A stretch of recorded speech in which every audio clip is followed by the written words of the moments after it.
Es un gusto para nosotros poder recibirlos en esta casa, en la Casa de los Abogados y de las Abogadas del Departamento Judicial La Plata, y destacar que quizás tenía pensado algunas otras cosas para comenzar estas palabras, pero viendo este auditorio colmado, con gente de pie y en el que estamos presentes todos los operadores del servicio de justicia, todos aquellos que diariamente transitamos por los diferentes ámbitos en los que se debe procurar, promover, proteger, restablecer los derechos de la ciudadanía, me parece que es un dato muy alentador. Y esto quizás es el punto de abordaje de la cuestión, que todo lo que tiene que ver con desarrollar una extensa agenda en materia de género, en trabajar para la prevención y la erradicación de la violencia contra las mujeres y también contra otras disidencias sexuales, tiene que ser una tarea compartida, una tarea donde todos podamos confluir, independientemente de nuestras naturales divergencias, podamos confluir en la conformación de esta agenda en común. Y en este sentido, desde el colegio, en estos años que me ha tocado estar al frente de la institución, nos hemos propuesto llevar adelante y ponernos un poco a la vanguardia de este tipo de cuestiones.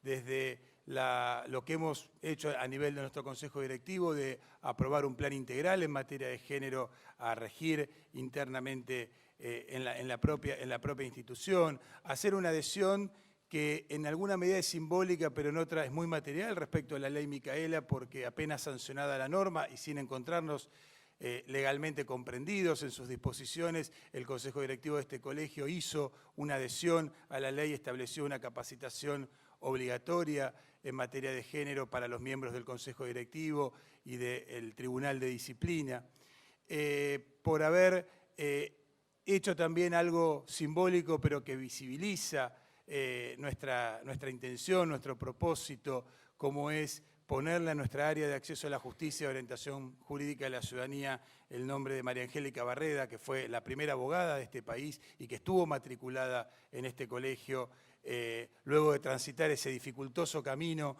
ante la Suprema Corte para su primera inscripción y luego cuando se conformaron los colegios de ley, se matriculó en nuestro colegio y ejerció la profesión en nuestra ciudad hasta su jubilación. Y también a nivel provincial, porque esto es un dato bastante reciente que todavía no ha tenido mucha difusión. El Consejo Superior del Colegio de Abogados de la provincia, en la última sesión, que fue en la ciudad de Necochea el 20 de febrero, después de casi 70 años, sancionó 2 nuevas normas de ética adicionales a las que se encuentran actualmente vigentes. Dentro de las facultades que la propia Ley 5177 le da al Colegio Provincial, y estas 2 normas que se agregaron dentro de las pautas de interpretación general del Código de Ética tienen que ver con la necesidad de incorporar perspectiva de género en el juzgamiento de las faltas disciplinarias, por un lado, y considerar como un agravante, una circunstancia particularmente agravante de las conductas disciplinarias o éticas que se juzguen, precisamente cuando además este tipo de conductas conlleven el ejercicio de violencia contra las mujeres en los términos de la Ley 26485. Como una forma también de simbolizar, porque lamentablemente tenemos muchísimas causas disciplinarias donde la cuestión vinculada a la violencia, y a veces no solamente la violencia entre colegas varones y colegas mujeres, se encuentra presente. Y me parece que tenemos que seguir en este camino de dar el ejemplo, de trabajar mancomunadamente en pos de estos objetivos, demostrar que podemos construir entre todos y todas verdaderas políticas de Estado en las que no haya especulaciones particulares o cuestiones a veces de representaciones sectoriales, sino que todos debemos que estar abrazados a esta misma causa, que es precisamente aquella que nos lleva a encontrar una sociedad que en el futuro, y que esperemos no sea tan lejano, sea una sociedad en la que podamos convivir mucho más pacíficamente, donde la igualdad sea material, digamos, entre varones y mujeres, donde podamos romper el techo de cristal, donde podamos, en definitiva, vivir en una sociedad sin violencia. Y me parece que en esto tenemos que estar todos comprometidos. Y en este sentido, y con esto voy terminando, cuando la ley Micaela hace una referencia a sus fundamentos a dos convenciones internacionales que la convención, la CEDAW y la convención de Belém do Pará, y en las recomendaciones que son la forma de ejecutar esas convenciones, nos ponen también en cuanto a la capacitación obligatoria en temas de género, hace una referencia clara y así está planteado en la ley Micaela a lo que tiene que ver con los operadores estatales de los diferentes poderes de Estado, pero también menciona en varias de estas recomendaciones a los abogados y a las abogadas que tenemos que necesariamente incorporar perspectiva de género en nuestra tarea de abogar. Y en este sentido estamos estudiando, algún colegio ya se ha adelantado en este sentido, en la necesaria capacitación obligatoria de los futuros matriculados en materia de género como paso previo a la matriculación. Es un tema que puede generar alguna polémica. El Colegio de Córdoba, como bien decía, lo ha hecho recientemente y nosotros creemos que están los fundamentos de tipo convencional y en cuanto a la obligatoriedad como organismo estatal, digamos, público, no estatal, que somos los colegios profesionales para poder establecerlo. Y esto es esencial para que se pueda también ejercer nuestra profesión con perspectiva de género y de esta manera garantizar la efectiva vigencia de los derechos de todas las mujeres. Así que, de mi parte, muchas gracias. Les deseo el mayor provecho para esta jornada. Vamos a tener el lujo, después de escucharla a Dora Barrancos, que no es la primera vez que nos visita, que siempre la estamos esperando porque siempre nos deja muchas cosas para pensar y que también tiene un dato que la vincula particularmente con nuestro colegio, porque Dora es miembro del Consejo Académico Consultivo del colegio y en realidad tiene la distinción de ser la única miembro del Consejo Académico Consultivo que no es abogada. Así que para nosotros es un lujo recibirla, a la doctora Gastaldi de la Corte de Santa Fe, que siempre... que también el año pasado hemos organizado una actividad, al resto de los colegas, de los funcionarios con los que trabajamos codo a codo, día a día, para tener una mejor justicia en definitiva. De mi parte, muchísimas gracias.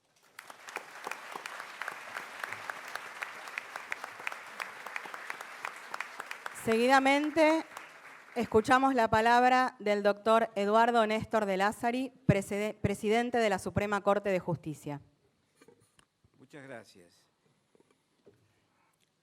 Por alguna razón, tal vez una coincidencia, tal vez no, vengo influenciado porque en esta última semana tuve en suerte presidir un jurado de enjuiciamiento contra un juez de familia imputado de violencia sexual y laboral.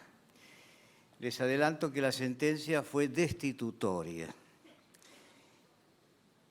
Pero traigo a colación esto porque he leído muchas cosas, he consultado autores, tratados, normas, pero como varón nunca me había puesto en la piel de quien sufre un acoso de esa naturaleza, condicionado por su condición de género y condicionado por la asimetría de poder en función de un superior que era el acosador.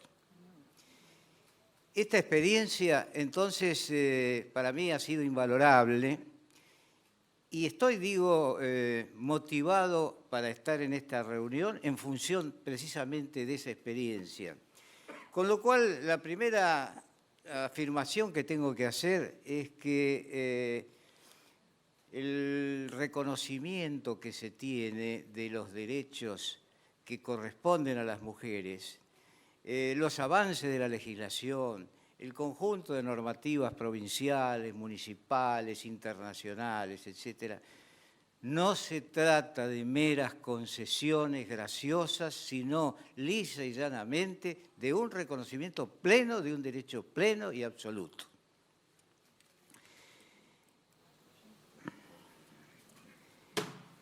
¿Qué ha pasado en el Poder Judicial y en general en la justicia con la postergación que han sufrido las mujeres históricamente. Hace pocos días me reuní con la doctora Altamiranda, que es de la Asociación de Mujeres Jueces, que me pidió acceder a datos que tuviéramos en nuestros archivos sobre las primeras mujeres que actuaron en el Poder Judicial. En los actos que va a hacer esta asociación seguramente van a explayarse sobre la investigación que se hizo. Yo me permito recordar 2 o 3 cosas nomás. La primera jueza en la provincia de Buenos Aires fue designada en el Tribunal de Trabajo de Dolores el 10 de diciembre de 1952. Era la doctora María Mercedes Letieri. La segunda jueza designada en la provincia de Buenos Aires accedió el 21 de marzo de 1953 al Tribunal de Menores de La Plata. Se llamaba Estela Cepeda de Ferrán. Y la primera funcionaria que se designó en la provincia de Buenos Aires fue Elena Gómez Martínez, nombrada el 3 de diciembre de 1948 como secretaria del Tribunal de Trabajo de Bahía Blanca. Muchas cosas en común habrán tenido estas mujeres. En primer lugar, la vocación. En segundo lugar, las dificultades para desenvolverse en ese tiempo en un mundo de hombres exclusivamente. También tuvieron otra cosa en común, bastante oprobiosa por cierto, que es que el 21 de octubre de 1955, por decreto de la llamada Revolución Libertadora, fueron dejadas cesantes. El doctor mencionó una abogada, la doctora María Angélica Barreda. Hay un expediente que reconstruimos, que lo tenemos, de la Suprema Corte del año 1910, en donde se desarrolló toda una actuación para ver si se le permitía matricularse como abogada. En esa oportunidad es ilustrativo el dictamen que hizo el entonces Procurador General, que dijo lo siguiente: en esta situación jurídica en que nuestra legislación coloca a la mujer, no es aventurado afirmar que la inscripción de este diploma importa echar por tierra todos los principios legales consagrados por el Estado y la organización actual de la familia en la cual tiene asignada a la mujer la función más trascendental. Afortunadamente, la Suprema Corte, por mayoría, porque hubo disidencias, autorizó la matriculación, pero aclaró que no podía desarrollar funciones de funcionaria judicial, solamente ejercicio profesional. ¿Qué pasó en las instancias superiores de la justicia de la provincia de Buenos Aires? La Suprema Corte arrancó en el año 1875. Tuvieron que pasar 120 años por lo menos para que accediera como ministra del Superior Tribunal la distinguida doctora Isla Kogan aquí presente. Y al mismo tiempo,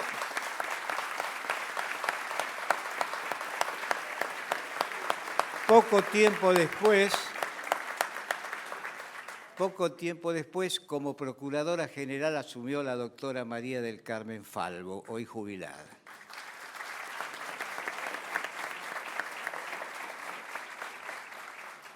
En la Suprema Corte, en casi 150 años que estamos por llegar de vigencia de esta institución, 2 mujeres entre cientos y cientos de hombres.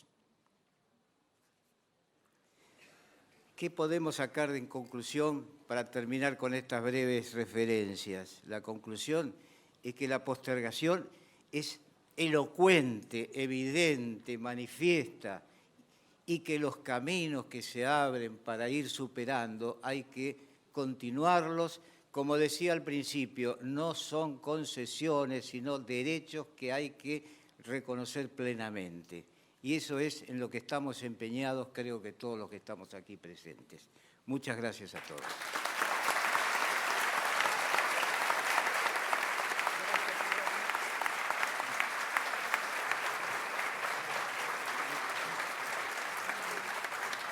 A continuación, las palabras del doctor Julio Alac, ministro de Justicia y Derechos Humanos provincial.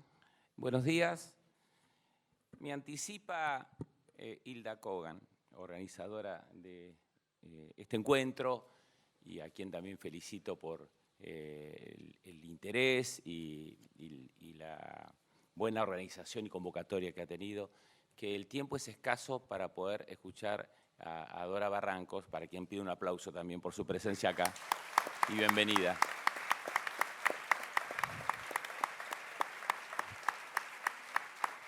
Por lo tanto, más allá de las consideraciones que querría realizar, y estando presente nuestra nueva ministra de la Mujer, Estela Díaz presente,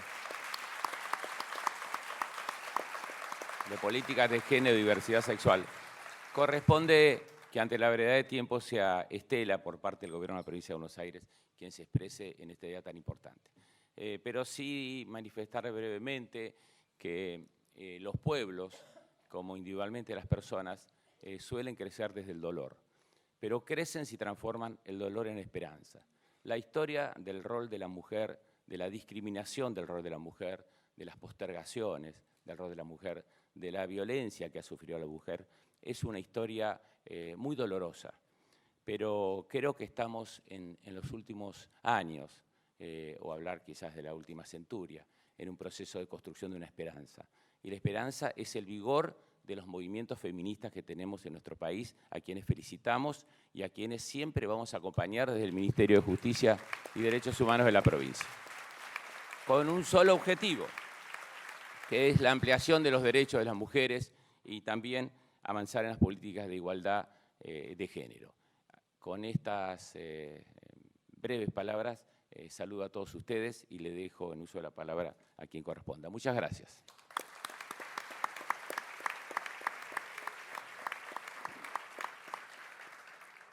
Escuchamos ahora a Estela Díaz, ministra de las Mujeres, Políticas de Género y Diversidad Sexual provincial. Bueno, buenos días. Muchísimas gracias por esta invitación, al presidente de la Corte, a la doctora Hilda Kogan también, y bueno, a todas y todos ustedes.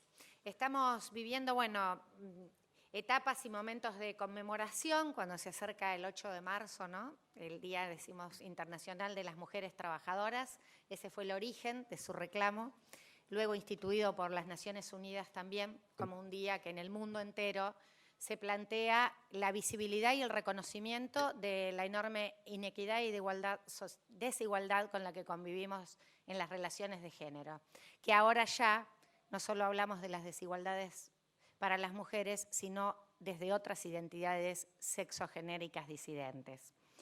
Y estamos en tiempos, como acá se señalaba en la mesa, donde se están produciendo transformaciones altamente significativas.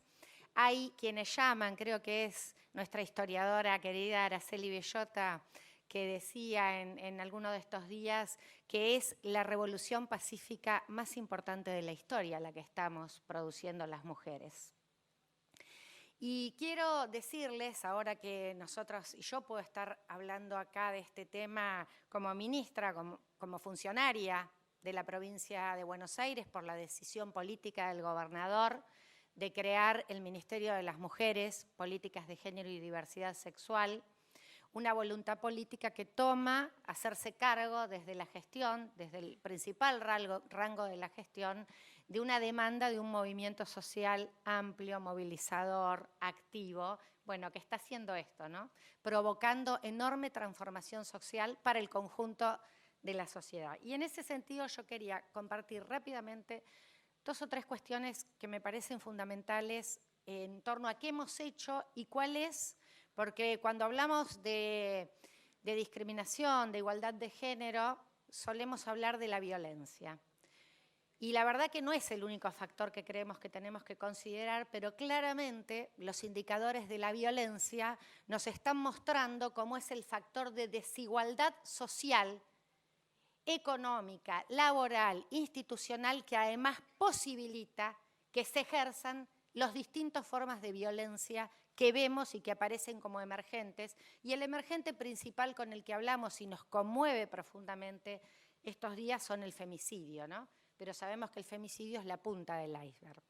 Y quiero decirles que desde que estamos, yo no sé ya cuántos días en gestión, pero 80 y algo de días, en la línea telefónica 144, que atiende las emergencias en violencia las 24 horas del día, una línea profundamente precarizada, con empleadas tercerizadas, estamos en proceso de reestructurar todas esas desajustes en torno a cómo se presta un servicio de tamaña importancia, se recibieron más de 20.000 llamadas por violencia de género. Y el equipo que construimos desde el Ministerio de casos críticos y alto riesgo ha atendido alrededor de 500 casos, 50 de extrema urgencia. Y quiero compartirlo, lo compartíamos ayer en una decisión que también tomó el gobernador, que ahora la voy a comentar, porque esto es lo que viene a hacer el Ministerio y esto es en lo que viene a hacerse cargo el Poder Ejecutivo de la provincia en la gestión.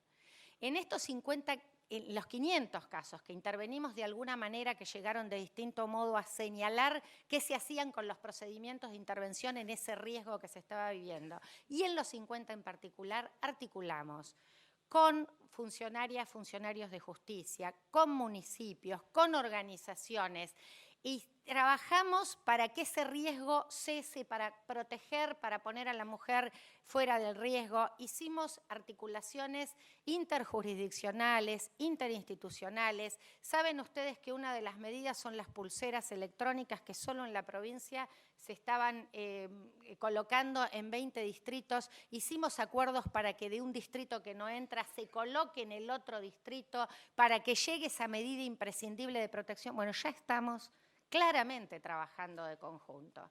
Y en ese sentido, ese es nuestro compromiso desde el Ejecutivo. Miren, cuando se habla de la violencia normalmente escuchamos si se quieren más comisarías de la mujer, si se quieren más refugios o si denunció no sé qué veces y no se hizo nada. Nosotras creemos que esos reclamos no están ajustados a lo que realmente necesitamos para abordar de fondo y estructuralmente la problemática de la violencia. Porque lo que tenemos que pensar es de un abordaje integral. En esta provincia está definido un sistema integral de prevención. Tenemos que hablar de la prevención, que parece que nunca podemos llegar a hablar, porque siempre estamos hablando cuando la violencia ya llegó, de la asistencia, de la atención y también del acceso a la justicia. Como Poder Ejecutivo, nuestro compromiso, el compromiso del gobernador y en nuestro caso como responsables de autoridad de aplicación de las normativas que tienen que ver con la violencia, pero este no es un compromiso solo de nuestro ministerio, es de todo el gobierno, es del Ministerio de Justicia, de Seguridad, de cada uno de los organismos porque trabajamos transversalmente en la problemática. Vamos a trabajar decididamente para que no sea ese el punto, para que trabajemos en la prevención, para que trabajemos en la asistencia e incluso para cuando se llegue a la necesidad de que haya intervención de la justicia, también haya un procedimiento de acompañamiento, de fortaleza, para que no sea esto un lugar a donde muchas veces es un lugar de revictimización. Y entendemos en ese sentido que necesitamos también del compromiso del Poder Judicial en esto que señalaban, que la formación en género y el cumplimiento de la normativa constitucional y legislativa argentina, eso debe ser, no pedimos otra cosa que se cumplan las leyes vigentes en la Argentina.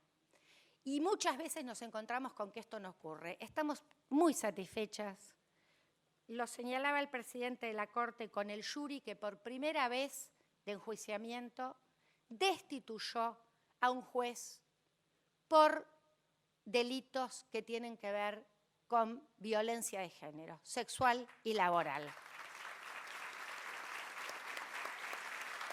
Pero ayer mismo, mientras que una parte de nuestro equipo del Ministerio participaba en este hito histórico, otra parte estábamos acompañando a la familia de Lucía Pérez en un fallo que da vergüenza de género y en un fallo donde las y los operadores que no tuvieron la más mínima consideración, ni de las convenciones, ni de los tratados, ni de las leyes que tienen que ver con la violencia de género, eran varones y mujeres. No es un tema biológico, es un tema cultural, político y de la perspectiva que se tiene. Esto es lo que de fondo tenemos que cambiar. Y en esto tenemos más herramientas de las que teníamos antes, tenemos un cambio social y cultural que es gigantesco, que acompaña estas decisiones de quienes tenemos responsabilidades en los distintos poderes del Estado, y por eso nosotros, y cierro con esto, en el Ministerio creamos estructuras que tienen que ver con un mandato fundamental, que es la transversalización de la perspectiva de género en el conjunto de gobierno y de los poderes del Estado. Hicimos una primera reunión de lo que es la mesa de transversalización de género interpoderes, que sienta y que convoca al Poder Legislativo, al Poder Judicial y al Poder Ejecutivo. Necesitamos con mucha fuerza, con mucha voluntad, trabajar juntos. Estamos convencidas que podemos mejorar las herramientas y esto significa construir y favorecer que haya una mejor calidad de vida para las mujeres, para las disidencias, en definitivo, para todas y todos los bonaerenses, y que haya algo tan fundamental como es la justicia y en el camino de la igualdad. Muchas gracias.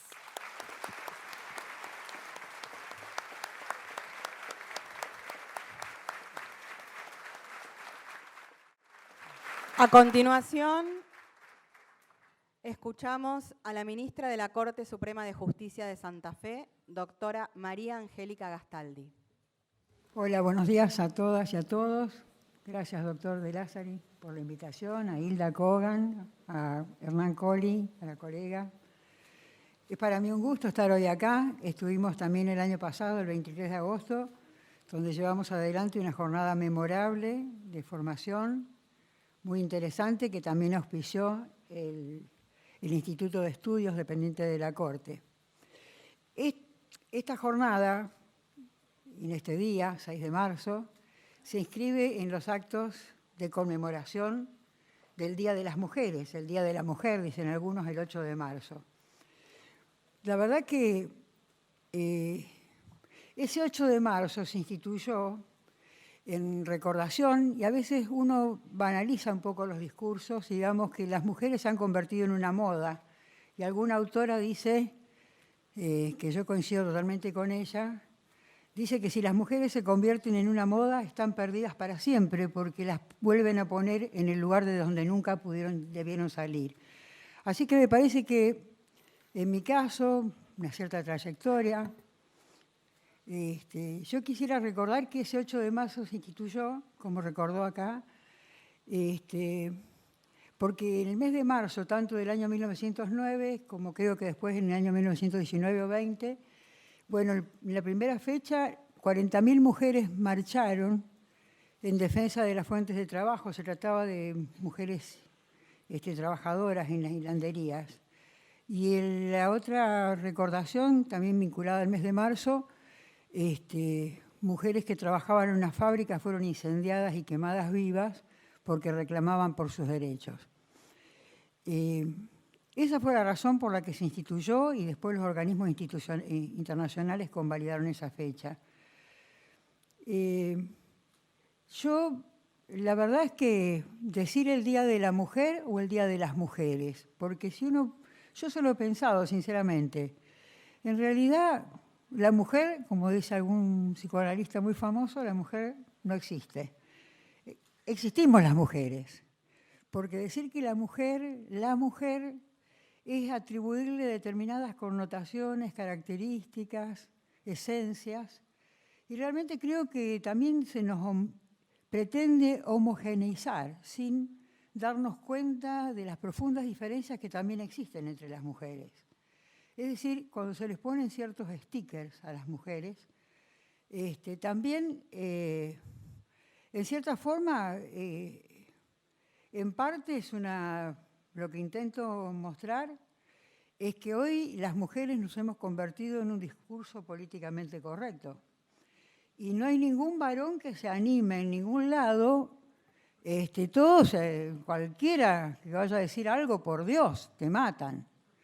Entonces también esto es una forma de sumarnos a un cierto amarillismo, a una cierta banalización de todos los pensamientos que en realidad son pensamientos liberadores, los pensamientos que yo identifico y me identifico con aquellas mujeres, las sufragistas, las que fueron quemadas vivas, las que estuvieron en las marchas, y las que han luchado por la libertad humana. El Día de la Mujer, en el caso mío, significa para mí esa aspiración que tenemos de luchar contra todas las subordinaciones humanas. Es decir, lo que se discute es un estereotipo de varón poderoso, blanco. Es lo mismo que se ha transmitido históricamente a las mujeres, se ha transmitido también como idea de desvalorización de otros grupos y sectores sociales. Por eso, yo tengo el honor de presidir una asociación que nuclea mujeres en los poderes judiciales y que nuestra consigna que está en el estatuto dice mujeres que entiendan el poder no como algo que se ejerce sobre los demás, sino un poder que es por y para los demás y con el conjunto de la sociedad. Por eso creo que la lucha de las mujeres lucha con, digamos, ¿qué es lo que quiero decir? Que nosotros no podemos culpar a ciertos varones, a ciertos hombres, a ciertas personas que en la historia, ustedes fíjense que Abraham Lincoln tenía 22 esclavos y sin embargo produjo la revolución más extraordinaria, ¿no es cierto?, aboliendo la esclavitud en Estados Unidos, pero él también era esclavista. Es decir, uno no puede reprochar lo que se pensó en otras épocas, pero reflexionar sobre lo que ocurrió en otras épocas nos permite entender el conjunto de estereotipos e ideas de subordinación que han estado, digamos, cómo se han legitimado las subordinaciones y el predominio de determinadas personas en la sociedad. Eso es lo interesante de la lucha de las mujeres para mí en el día de hoy y es lo que yo quisiera recordar en este día 8 de marzo y la verdad que me siento honrada de que me hayan invitado y poder escuchar la conferencia de nuestra eximia Dora Barrancos que nos acompaña aquí. Nada más y muchas gracias.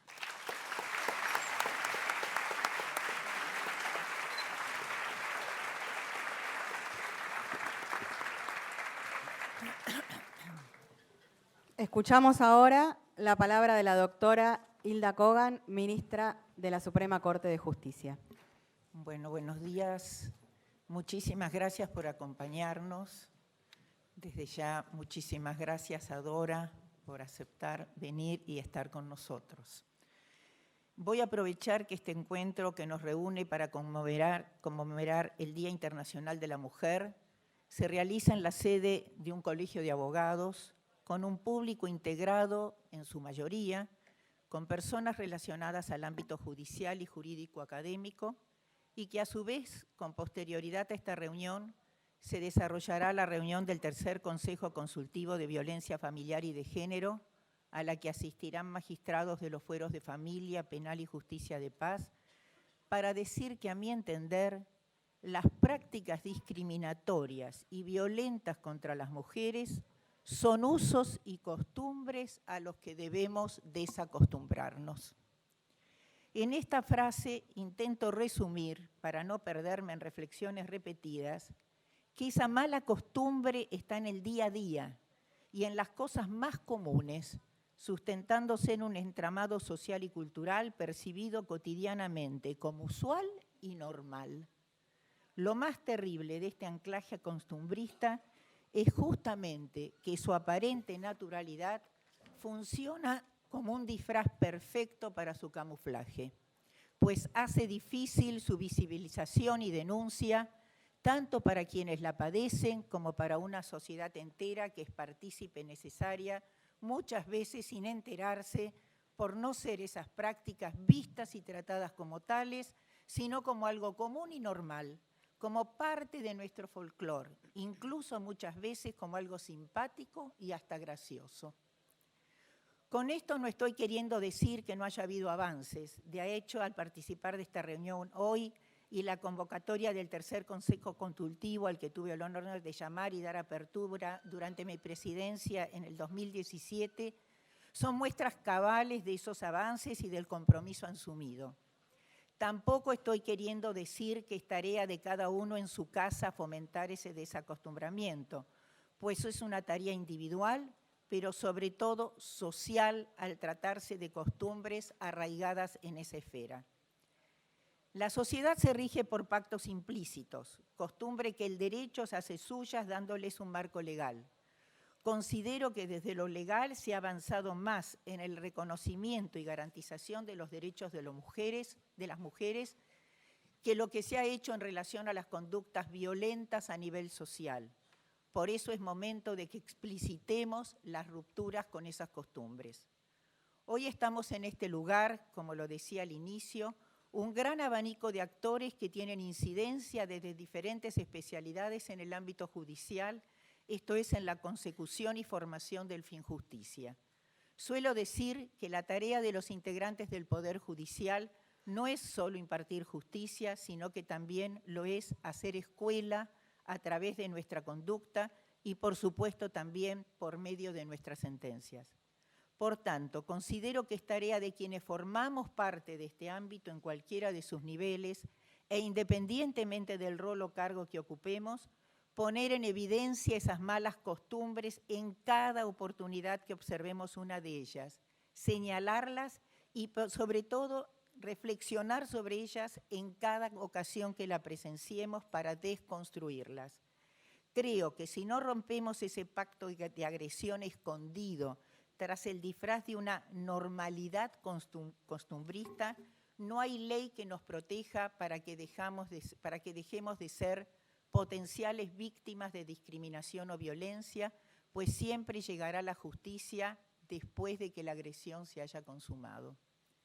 Por eso, lo más importante es mantener la guardia bien alta y encender todas las alarmas ante cualquier conducta que, aunque solapada, sea plausible de restringir o afectar los derechos de las mujeres.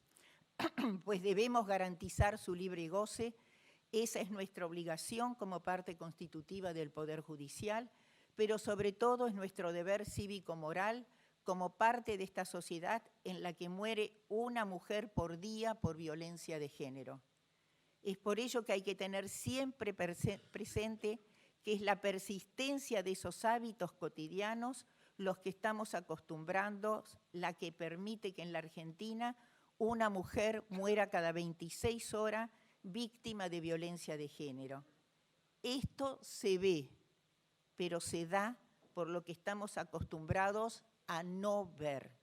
Por eso mi llamado y pedido a modo de conmemoración es desacostumbrarse a no ver y día a día socavar esas costumbres desde lo individual y desde los roles específicos asumidos en lo institucional, poniéndolos en evidencia. Muchas gracias.